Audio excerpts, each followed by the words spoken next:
What do you like? Tell me what you like. There's value in that because it almost gives the brain like a vacation, right? Holistic health is completely underappreciated, but so critical. Eating whole foods, and the key is just to find something that you really enjoy. Welcome to the NAMP Nourishing You Podcast. I'm Kristen Burkett. And I'm Diana Wally. We're your hosts for NAMP's podcast dedicated to connecting holistic health enthusiasts with each other to share practical information from the holistic wellness space for enhanced vitality. Diana and I are master nutrition therapists, board certified in holistic nutrition with private practices and an online joint venture that supports clients and practitioners as they strive to reach their full potential.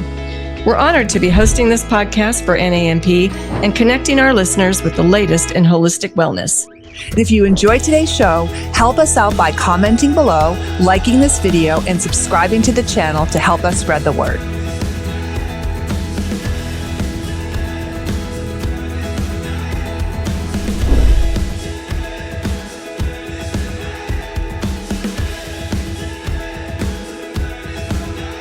This episode of the Nourishing You podcast is brought to you by NAMP Platinum sponsor, Holistic Consulting. Hi, everyone. Welcome to this episode of the Nourishing You podcast. Our topic today touches on chronic fatigue and long COVID, which is relevant for so many people right now. I can't wait to dig in. Dr. Evan Hirsch, MD, also known as the EnergyMD, is a world-renowned fatigue expert, best-selling author, and professional speaker. He's the creator of the EnergyMD Method, a science-backed and clinically proven four-step process to resolve chronic fatigue and long COVID naturally. Through his best-selling book, podcast, and international online programs, he has helped thousands of people around the world. He's been featured on TV, podcasts, and summits, and when he's not in the office, you can find him singing musicals, dancing hip-hop, and playing basketball with his family. Welcome to the podcast, Dr. Hirsch. We're happy to have you here. Hey, Kristen. Hey, Diana. Thanks so much for having me on. You guys can call me Evan. Great. Thank you. Yeah, we're so excited. We were talking before we started rolling that you have, talents as singing and musicians. And so Kristen and I are already feeling a little less than, but anyway, on our musical talents. But that was such a fun introduction, Kristen. And, we can just see you dancing and singing with your family. It's so great. So tell us, how does an energetic dad like yourself, physician, basketball player, health coach, all of those things, how did you find your way into a more holistic space working with chronic fatigue?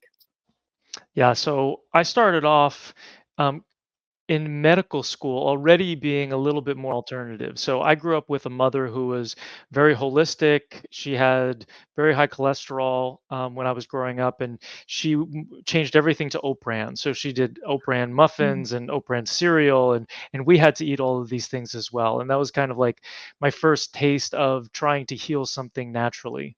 And then as I went into medical school, I'm naturally very curious, and so I asked a lot of questions that couldn't be answered by the conventional establishment. And so I went to my first training in holistic medicine, which was actually hypnotherapy. I think it was my second year of medical school. And then I found out about the American Holistic Medical Association.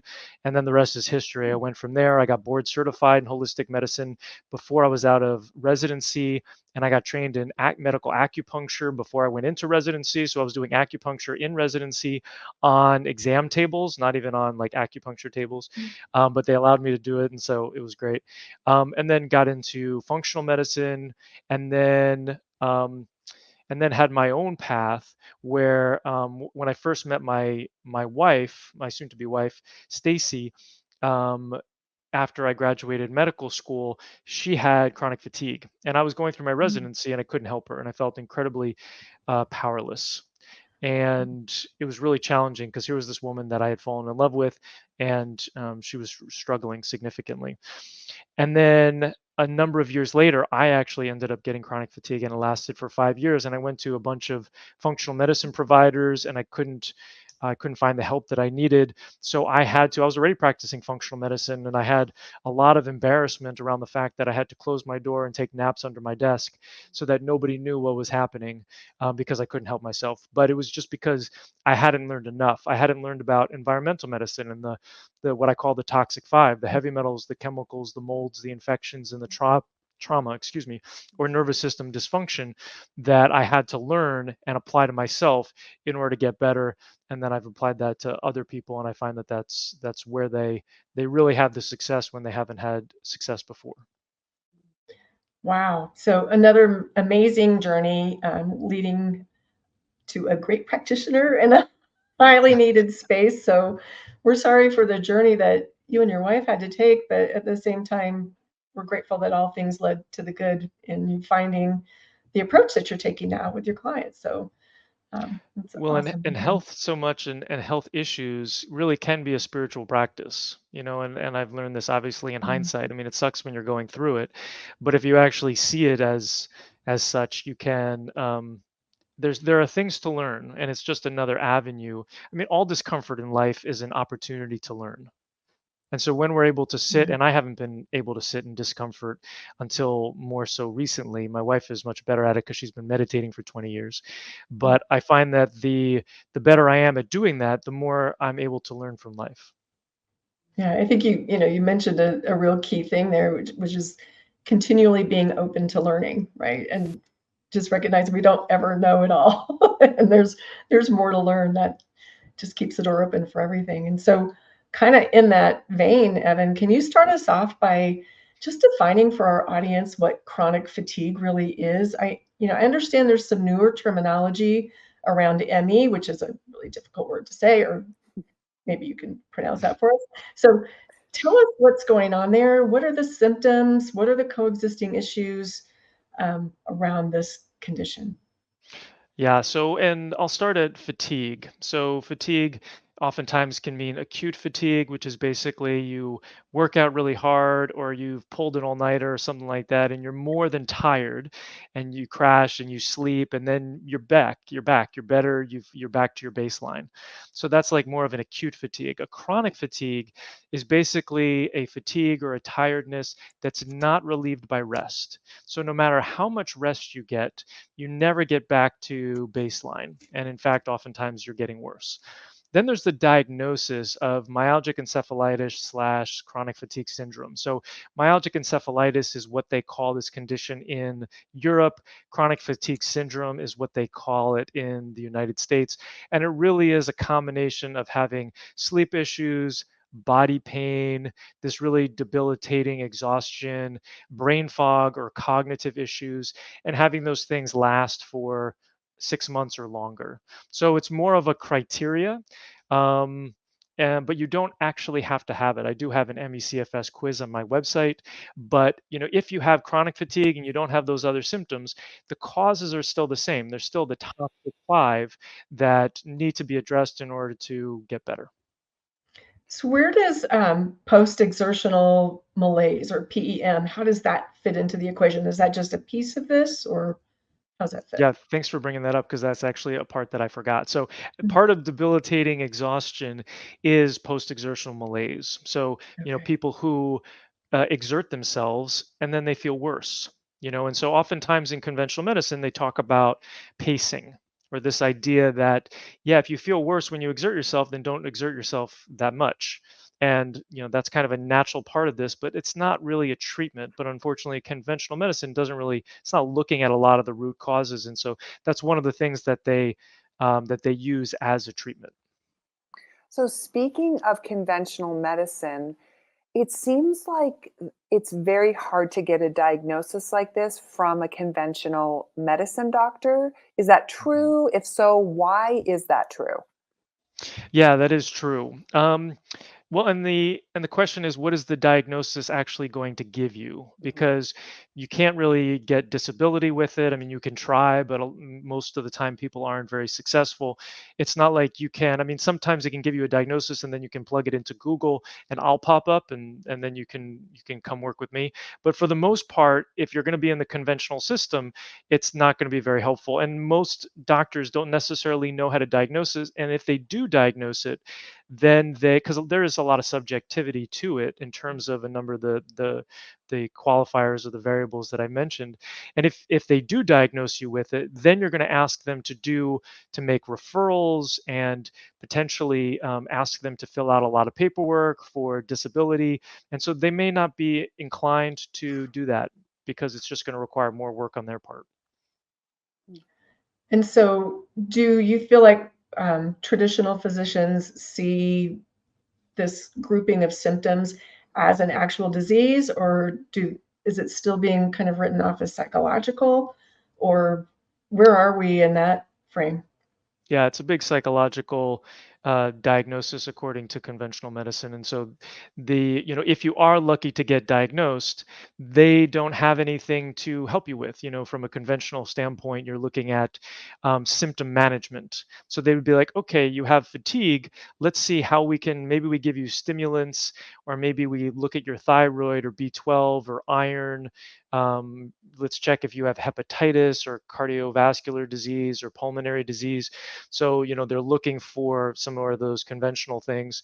Or if you have body pain, it's like, well, let me give you some sort of neuropathy treatment. I can't even think of one right now.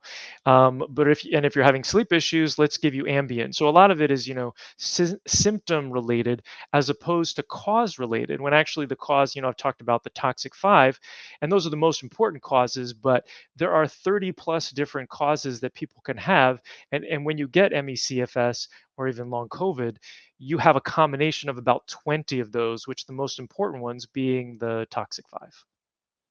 Interesting. And so it's almost, I'd almost think it could be in your best interest not to get a diagnosis, because when conventional medicine doesn't really have anything to offer, you then sort of become this diagnosis that has no light at the end of the tunnel. So maybe you're better off just recognizing you have symptoms and working with somebody like you, or, somebody in the holistic field, and work at getting it to this next section that we want to talk about, which is maybe these toxic 5. Yeah, as humans, we really like to have certainty. And Yeah. so many things around diagnosis are uncertain. But by getting a diagnosis, oftentimes it can give us direction.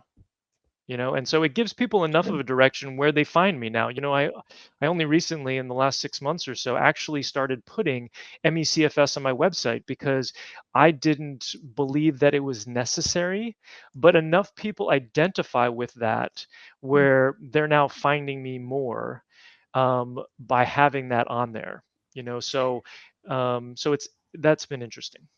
Do you think that's because of the long COVID connection and some of the diagnoses that are being given around long COVID symptoms?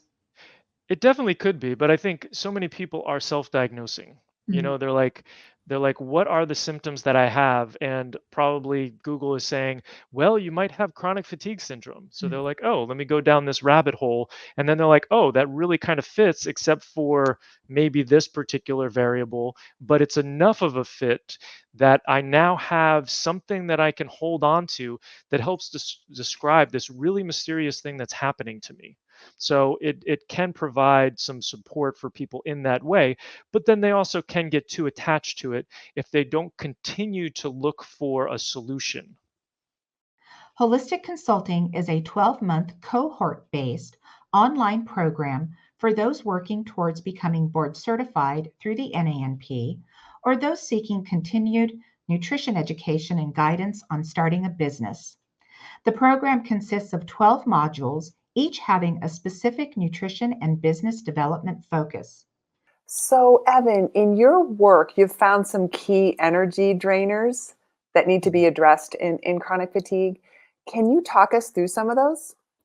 Absolutely. And so those really are the toxic five. So Okay.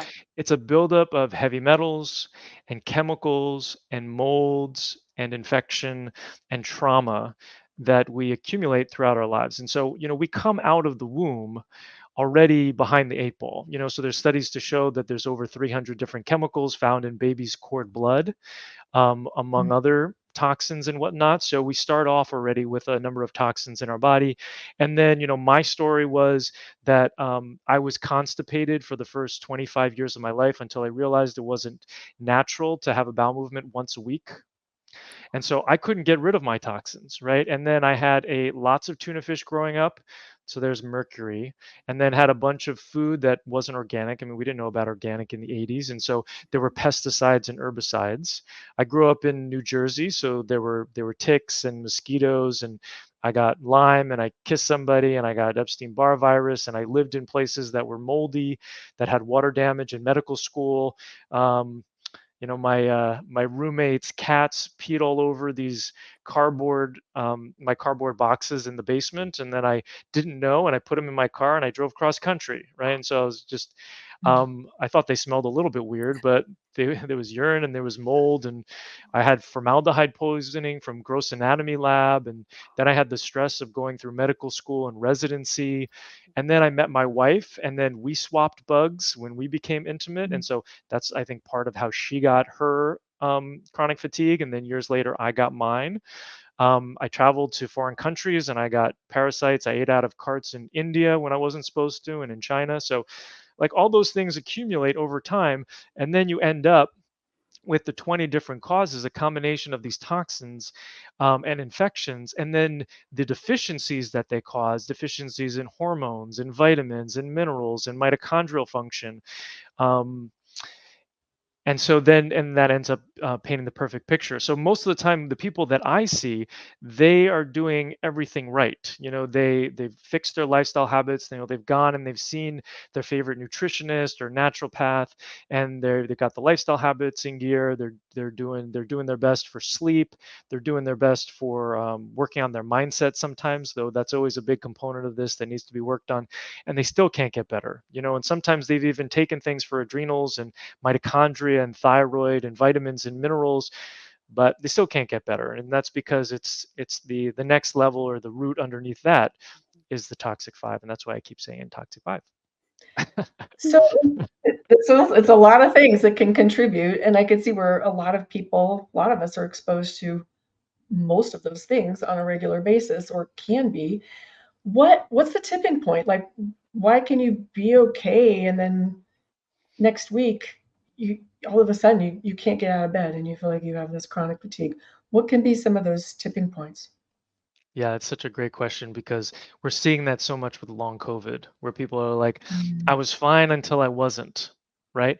And it's because that thing that makes you wasn't, or that tips the scales, really is the straw that breaks the camel's back. And so all of those things are already present. The things have kind of accumulated. And for me, it was, my wife had fatigue, and then we got married and had a kid, and there were sleepless nights, and I started my own practice after I came out of residency, and then had a very stressful practice.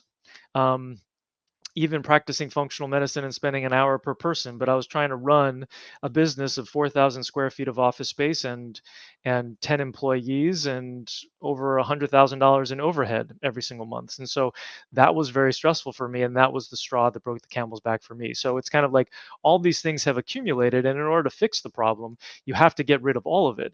But there's always going to be a straw, and that's why people sometimes get stuck, is they're like, ever since I moved into that house, I was exposed to mold, and that's been the issue. And it's like, yeah, and you can fix the mold, and sometimes that'll get you 50% of the way better. Sometimes it'll get you 10%. Sometimes it'll get you 90%, depending on the number of other causes that you have. Can you talk more about how that long COVID fits in there as a trigger?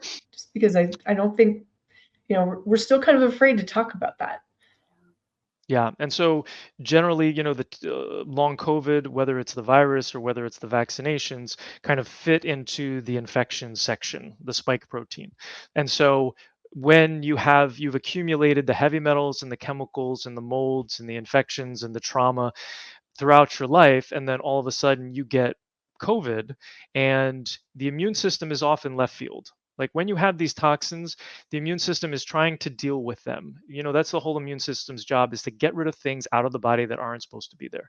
So when that happens and it's often left field, infections can come in and take hold and go deeper and end up causing issues. And so sometimes people get some sort of viral illness, since 2019, and they maybe had some mild symptoms, maybe about 5 mild symptoms or so. It seems like the more mild symptoms are, the more likely you are to get persistent symptoms.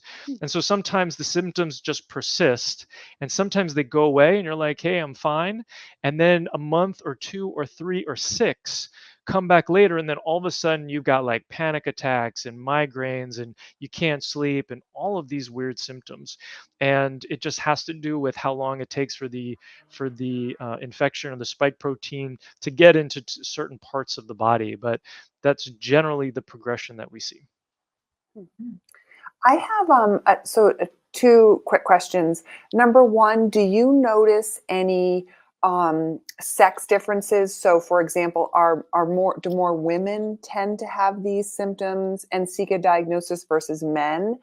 And then the second part would be how does trauma play into this? Because I know you mentioned that was one of the suspects. Yes. So that is, we're seeing more women. Okay. Generally women are going to ask for help more. Okay. And I think that it's probably about 55 or 60% women. But it is there are more people who are younger now who are having the issue. So they are 30s, 40s, and 50s, as opposed to what we were seeing with acute COVID of the people who were being hospitalized, which was more like 60s, 70s, and 80s. And so some of this has to do with people who are more athletic. We're also seeing that as well. And oftentimes it's because of the amount that when you're athletic, the amount that it stresses out the body. So there's something called hormesis. When you exercise, the body gets stressed and it builds back stronger. And that's kind of what you're looking for. But when the body is compromised and the adrenals and the stress management system is compromised, it can't bounce back. And so consequently, then it has a harder time when there's some sort of stressor. The immune system gets dysfunctional and you end up having an issue like long COVID. And so that's some of kind of what we see what's happening. And to answer the second question about trauma, is that this can be any sort of nervous system dysfunction. So by having the other toxic 4, so the heavy metals, chemicals, molds, and infections, all of those things will actually contribute to a dysfunctional immune system. So they can get in the neuronal cells and the nerve cells, and they can cause inflammation, and they can have an effect on the autonomic nervous system, on the peripheral nervous system.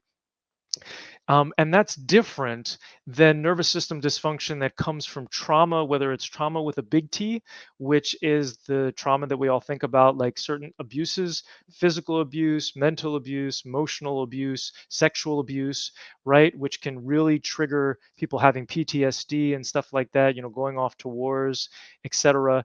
But then there's smaller T traumas, which are things like I had, which were rejection by a peer group, which were my parents having 3 children. Like, you're never going to get enough love. You're never going to really get your needs met in that context. And so consequently, then you forego your needs, and that leads to nervous system dysfunction. Or I was rejected by a peer group at a couple different times in my life. And so consequently, that made me feel like the world wasn't entirely safe. And that ended up causing nervous system dysfunction. And it changed the way that I saw the world. And so consequently, I had to work on my mindset. So, working on your mindset and doing some somatic work and some of these other things can help to retrain your nervous system, which can play a huge role in ME/CFS and long COVID. I've had some people who get 10% better when they do that kind of work for 6 months or longer, and some people who get 90% better by meditating and doing a number of these practices to retrain their nervous system. So it is a undervalued part of this whole process, and one that I really didn't recognize until the last couple of years. It used to be it was just the toxic four, but now trauma is such a big part of this. We've started incorporating it more into our program. My wife, who's part of our program, is a trauma-informed mindfulness coach who teaches meditation, among other things. And so we've just tried to infuse it into more of what we do in order to get more people better. And I might be politically incorrect saying this, but I think you're really onto something here in this whole issue of nervous system dysregulation, because, as we look at the younger generations, we see a much broader percentage of younger people that are, and the word now is triggered by just about everything. And, I just remember growing up, that wasn't even a thing. Like, we never even, thought about, oh yeah, this triggers me. It just wasn't there. But people are very susceptible to being thrown off kilter. And it's not necessarily their fault, or that we're babying people too much, our kids too much, that kind of thing. Maybe there's part of that there. But I think there's more to this nervous system dysregulation, probably because of a combination of all of these factors that you're talking about, and kids starting out as infants with this body burden that, maybe 60 years ago, we weren't having to the same degree. So there's a lot of this that applies not just to people with current issues of chronic fatigue, but probably a lot of this other just general instability as well. Yeah, I would Anyway, say you hit the nail on the head. So yeah, that's definitely what I'm seeing. I've got a teenage daughter, and seeing her and her friends and a lot of this, it really is that accumulation of the toxins, just coming out of the womb, and then the ongoing exposure. And now we've got Wi-Fi and 5G and Bluetooth and all of these things that we're just yeah, learning about the damage that it's causing. And so many of these kids, because we've got a number of these toxins, so many of these kids have PANS. So they've got psychiatric manifestations of infections, and so yeah, and we can definitely talk about some of those, but there are certain infections and these infections are more opportunistic because the toxins have caused the immune system to become dysfunctional, right? And so, yeah, there are certain infections that will cause kids to be like have fevers, or to be more heated, more warm. Usually the hottest person in the room. Sometimes they'll have like a cough. Sometimes they'll have spontaneous sweating, and then they have anxiety to the point of panic attacks, or suicide or depression to the point of suicidal thoughts, right? So that's babesia. That's like one infection, and there's a number of them, including COVID, which can look like all of these different infections. So yeah, I'm seeing a yeah. lot of it. I want to circle back on just one other point before we go on maybe into a different area. But you mentioned the the immune system being kind of hijacked, or maybe being taken away Distracted, from dysfunctional. just Yeah. distracted. That's the word I'm looking for, distracted. Mhm. Can you talk about how that relates to toxins? Because I think most of us understand how the immune system may be distracted by infections or chronic infections and things like that. But I don't think many people put together the idea that toxins could be distracting to the immune system. Can you just talk about that a little bit more? Yeah. So when we are exposed to toxins, they accumulate in our tissues. So in our organs, in between, different spaces. And the immune system's job, its whole job, is to remove things out of the body that aren't supposed to be there. Right? It's like the exit path. It gobbles them up, binds them up, takes them into the lymph, and tries to clear them out of the body. Right? And so whether it's an infection or anything that's in the body, that's what it tries to do. And that's in part how autoimmunity is also created. So, if let's say we've got mercury in the thyroid, the immune system is going to try to get rid of that mercury. And if it can't, so it's got to go through the thyroid in order to do so. So, if it can't get rid of it without going through the thyroid, it ends up causing damage to the thyroid. The thyroid, um, tissue kind of leaks out into the body. Immune system attacks it, sees it as foreign, and continues to attack the thyroid, and you get Hashimoto's, right? And it's only once you have removed whatever toxin or infection is in the thyroid gland that you'll actually quiet down the immune system, because then the immune system's like, oh, that thing is gone. I no longer have to attack the thyroid. So actually, we reverse a lot of thyroid issues in our program. People who are on lots of thyroid medication, when we figure out what the cause of that thyroid issue is and we remove it out of the thyroid, all of a sudden the thyroid clicks back on. They don't need all the thyroid that they have floating around that they're taking exogenously in the prescriptions. So then we have to wean them off of their thyroid. I just had somebody the other day weaned her off of her thyroid completely by going through this process. Um, so long story short, that's kind of like how the toxins are kind of like interacting with the immune system, and how it causes some of these things like autoimmunity, which also ends up causing inflammation. So what's inflammation? It's the immune system reacting to something that ends up causing inflammatory cells. Now, when you break an ankle, that's like normal acute inflammation. I mean, I shouldn't say it's normal, that's painful, but the immune system goes to that area, cleans up whatever it needs to do, and then things resolve and you get better. But when you have chronic inflammation, because the immune system isn't able to get rid of that thing, that's when the inflammation stays in the on position, ends up draining the adrenal gland, which produces cortisol, which is our body's main anti-inflammatory, which drains other hormones, which in turn drains vitamins and minerals. So it all becomes a big mess. Thank you. I just think that was an important point, because I don't think most people make that relationship beyond infections. So you have an incredible 4-step process that you use to find and fix the causes of low energy and fatigue. Would you like to walk us through those steps? Sure. So the first step is to figure out the causes that people have.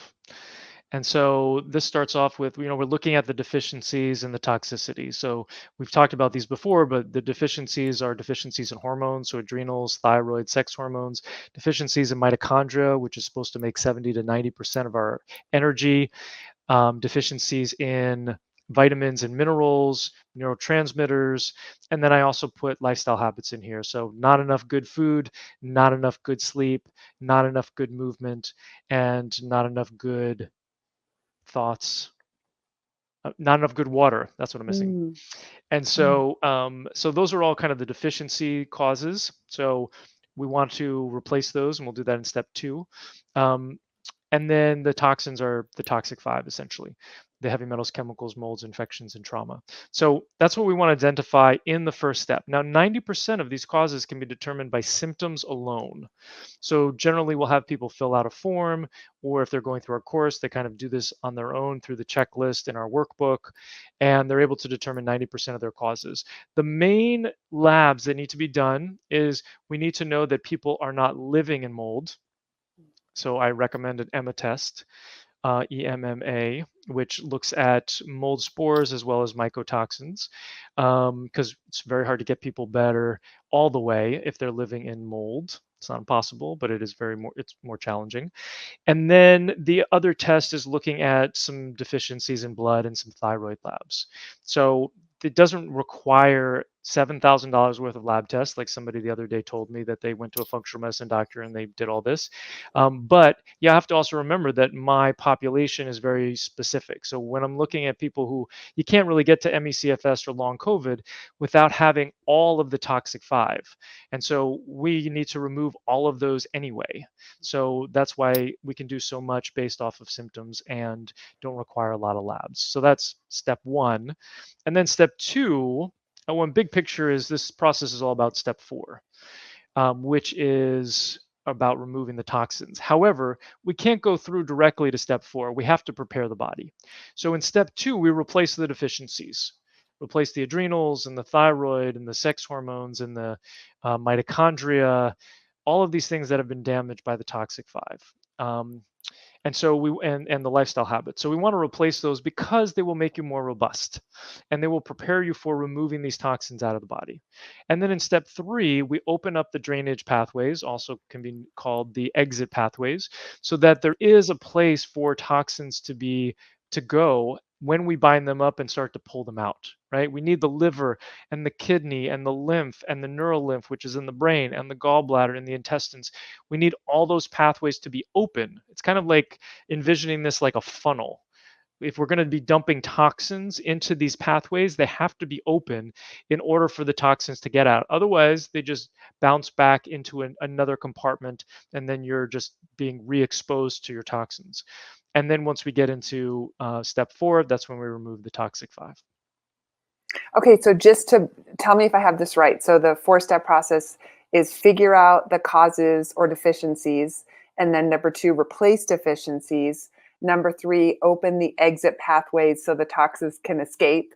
And then number 4, remove the toxins. Amen. Well done. Okay. Okay.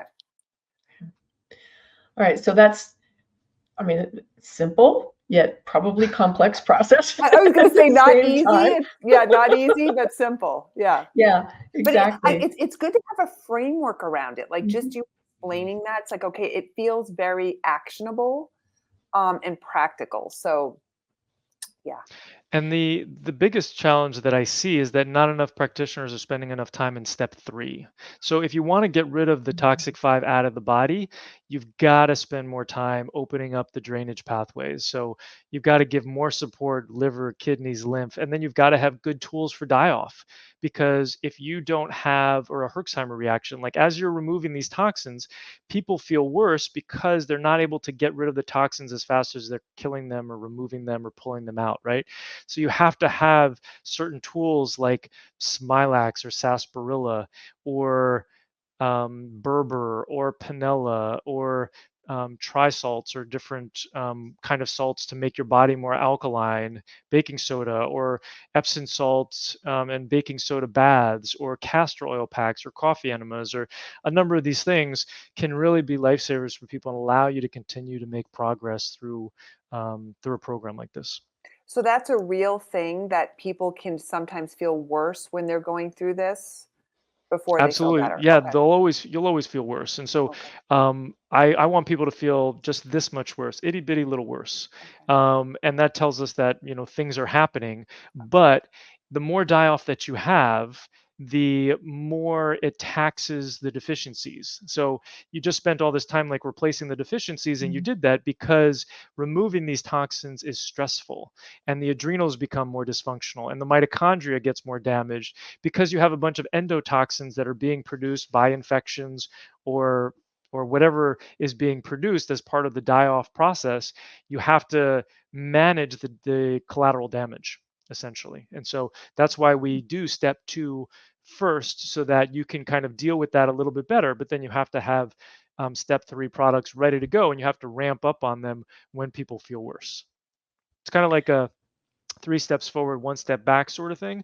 As long as you continue taking 3 steps forward, you will eventually get there. The journey of 1,000 miles begins with a single step. Even if you stumble along the way or have to catch yourself or have to stop for a period of time, like all of those things are okay, because after a year or longer, you turn around, you look back, and you are in a much better place than you were a year ago. You just have to have that perspective, because it is a long road, and that's why the mindset component is a huge part of this. Well, it's taken a lifetime to get there, even though you might not recognize along the way that you were building that up. That's a lifetime. So to spend a year on something that's taken many years to accumulate, it's probably worth the effort. I'm curious. I have a couple things I'm curious about, and this may be more technical than we want to talk about, but I can't help it. With the chronic infections or with infections, do you find symptom-wise you can figure out what infections may be there, or do you have to do anything more in depth on identifying those to be able to address them appropriately? Yeah, we can actually determine those by symptoms. So, for example, a Bartonella infection, people typically have pain in the bottom of the feet, usually misdiagnosed as plantar fasciitis. They usually have cramps in the calves, usually at night, though it can happen in any muscle in the body. Oftentimes, they have sleep issues. They've got some anxiety or depression. Sometimes they've got a rash that looks like stretch marks. And oftentimes they've got muscle pain, usually misdiagnosed as fibromyalgia. So you don't have to have all these things, but if you have like 3 of those, including like pain on the bottom of the feet and muscle cramps, there's a high likelihood that somebody has Bartonella. Or the babesia that I mentioned before, where people are usually the hottest person in the room. They're the person outside shoveling in the snow in like t-shirt, and they're always saying, "Hey, can we turn up the AC?" And you're like, "What, are you kidding me?" And they have usually some shortness of breath. They have bad sleep stuff where they have a hard time falling asleep and staying asleep generally. And then they also have some bad mood things. So, like panic, anxiety, depression, suicidal thoughts. And then there's Borrelia, also known as Lyme, where you can't really have it unless you have symptoms that move around the body. So that's like pain or nerve pain or joint pain or muscle pain that or symptoms that move around the body, and symptoms that come and go. So that's kind of like pathognomonic or diagnostic for Borrelia. Um, but one thing that I've really found is that when people get to having ME/CFS, they actually have all of these infections. So they've got all the Lyme infections, co-infections, parasites, viruses, a number of different kinds of viruses, like not just Epstein-Barr virus, but cytomegalovirus, HHV6, and then also the COVID. And so they all have to be addressed because oftentimes it's like this toxic matrix. This is the way that I describe it, of the toxins plus the infections, is that they're all bound together. So if you were to do some testing, and there's lots of problems with testing that we can get into if you want, but if you do some testing, you're only going to find things that aren't bound, potentially. But if you're looking at the things that are bound, as you start to remove, let's say we start to remove mercury as part of this process, you end up releasing chemicals, molds, and infections that you may not have seen before because they're all kind of bound. These infections are also binding to each other. So something I call Bortezomia is something we see commonly, which is a combination of Borrelia, Bartonella, and Babesia, where we know that they get into the biofilm, this collagenous material that sits on the mucous membranes throughout the body, and they get in there and they swap their DNA with each other. Right? We know that all of these toxic 4 are found in parasites. Right? So when you remove parasites, you're removing some of those as you go. But if you kill parasites, they release the toxic 4, not including the trauma, but they release these toxins into the body. So what I have learned is that we go ahead and we treat because we don't want to leave any stone unturned, because that's the reason that people haven't gotten better before they come to see me. Is there any particular order in which you go at those 4 things that matters? Yeah, so generally we stagger everything so that we can see how people are responding to things. But Mhm. generally, I'll go for mold first, Mhm. and then I'll go for heavy metals and chemicals, and then I'll go for the infections. But we end up treating them all at the same time. So it's kind of like you're ramping up on the mold stuff for the first couple weeks, and then the next couple weeks you're ramping up on the heavy metal stuff, and then the next couple weeks you're ramping up on the infection stuff. But sometimes we're ramping up on all of it at the same time. It really depends on the person, but if they can tolerate ramping up on all those at the same time, because as you are breaking up this toxic matrix, you're going to need to have coverage for the molds that are being released, the heavy metals and chemicals that are being released, and the infections that are being released. So you have to make sure that you have things at play there. All righty. We're so glad you geeked out, Kristen. that was great. It's hard to believe we're up on time. This has been such an encouraging conversation, and it really brings hope, I know, back into the equation for those that have had such a long journey, in some cases years long journeys, and many practitioners and thousands of dollars. So yeah, thanks for bringing that hope to our listeners. And one of our favorite questions to ask is, what you do personally. How do you incorporate the principles of the 4 steps into your personal life, your family? Tell us about that. So I start off every morning with mindset. I've got a 4-step gratitude practice that I teach people in our program. Sorry, not gratitude, mindset practice. But the first step is gratitudes. Second step is envisioning your ideal day. Third step is looking at any sort of limiting beliefs and flipping them into empowering beliefs or affirmations. And the fourth step is asking myself or asking yourself empowering questions, right? So I find that that's really helpful for retraining the nervous system. And then I get up and I drink 20 ounces of water and I take my supplements and I do my yoga. And right now I'm doing some intermittent fasting. So I'm not eating anything in the morning.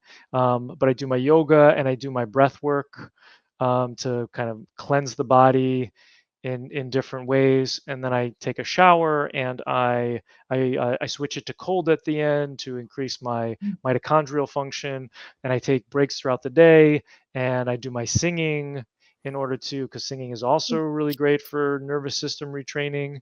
Um, so those are the main things, and then I eat gluten-free, dairy-free, paleo lifestyle, um, and just trying to balance things the best I can and without pushing myself, trying to be the best that I can be in every aspect of my life. So constantly working on trying to be a better father and husband and trying to learn how to cook to be a better husband, even though it's not something that I'm particularly good at, but with ChatGPT in my back pocket, I'm definitely a lot better where I can say, hey, this is what I have in my fridge. What should I make? That's gluten-free, dairy-free sort of thing. Can you really do that on ChatGPT? Yeah, and you can actually now take a picture. You can take a picture of what's in your fridge Uh-huh. and say, tell me what I can make utilizing these things. But Oh, it's Evan, it's really that's amazing for juicy. I'm going to do meal that. plans and yeah, it's quite wonderful and helpful for somebody like me when it comes to that. Um, so I'm trying to live my best life and trying to take care of myself in a way to be able to do it. Because I came from MECFS and I don't ever want to have those symptoms again. Sure. Well, it's definitely very intentional. And I think that's, what you just described. And I think some people might listen to what you do on a daily basis and think, oh, that sounds like a lot of work. But at the same time, it's a very intentional approach to a healthy lifestyle. And given the world that we live in, if we don't have that intentional approach, we're never going to get there. And once Right. we get there, we can't let go of it because then this toxic world takes over again. So definitely something that we need to think about is that intentional Yeah, aspect. the sooner you embrace it as just Yeah. part of your life, the easier it is. And it also helps that my wife eats and thinks the same way and our daughter Mhm. does. Like that's kind of how our home is set up. And so that makes it a lot easier. Um, when she makes pies, they're gluten-free and sweetened with stevia. You know what I mean? So Yeah. so yeah, Still get your enjoyment, right? Yeah, exactly. Yeah, absolutely. we Well, this enjoy. has been such a great conversation, and it's still a complex issue, but you've made it digestible and spelled it out in a way that we can get our arms around, and hopefully our audience can as well. Might take time to go through a process like this, but definitely worthwhile. So, for our listeners, you have some really valuable resources available. Would you like to mention any of those for us? Sure. So I don't know if we gave you something as like a free gift, but did we? I don't think so. But we could potentially add it later if we want to do Well, that. I have a lot of stuff on our Learn page at our website. So energymdmethod.com/learn. And you'll be able to see I've got a long COVID quiz and a Bartonella quiz and a Babesia quiz and an MECFS quiz to see if you have it, and a number of different components on there. And then you can also see everything that we're offering and all of our pricing and stuff like that on our main page, on our homepage. And if you want to text me, you can do that by clicking on the small button in the bottom right-hand corner and text me directly, and I'll do my best to answer you as soon as I can. Awesome. And you have excellent other resources on your website under the free stuff tab. I noticed those. There's a lot under there. And I think you also have a free Facebook page that people can be a Yep, part of. Is correct. that We correct? also have a free Facebook page, and we have Yeah. our own podcast.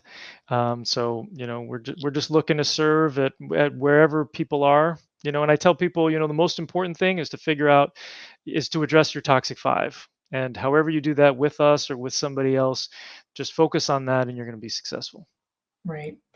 Okay. Well, we'll have links to all of your social media and these things we've mentioned in the notes. So anybody listening, you can access it there as well. Thank you for Excellent. your generosity. I mean, we can tell just how open you are to helping everybody and how generous you are with your time. So we thank you so much. So everybody check out Evan's stuff. And thank you so much for joining us. And thank you to everybody out there in podcast land. We appreciate you. And until next time, be well. This episode of the Nourishing You podcast is brought to you by NANP Platinum sponsor, Holistic Consulting. For more information, go to holisticconsultinghq.com. If you'd like to access other episodes or subscribe so you don't miss a beat, you can find us at nanp.org/NANP-podcast. Looking for a board-certified holistic nutrition professional to support you on your health journey? Go to nanp.org/find-a-practitioner and get started. Membership in the NANP provides you with a competitive advantage. Whether you're a current practitioner or a student, we want you to become an active, informed leader of the holistic nutrition community and join nanp.org today. Are you ready to go a step further? Boost your credibility with board certification in holistic nutrition. Visit nanp.org today to apply. Keep in mind that the information on the NANP podcast is for educational purposes only and should not be considered medical or legal advice. The NANP is not liable or responsible for any harm, damage, or illness arising from the use of the information contained herein. By listening to the information on this podcast, you agree to defend, indemnify, and hold harmless the NANP and all agents. Copyright NANP, all rights reserved. Until next time, stay nourished.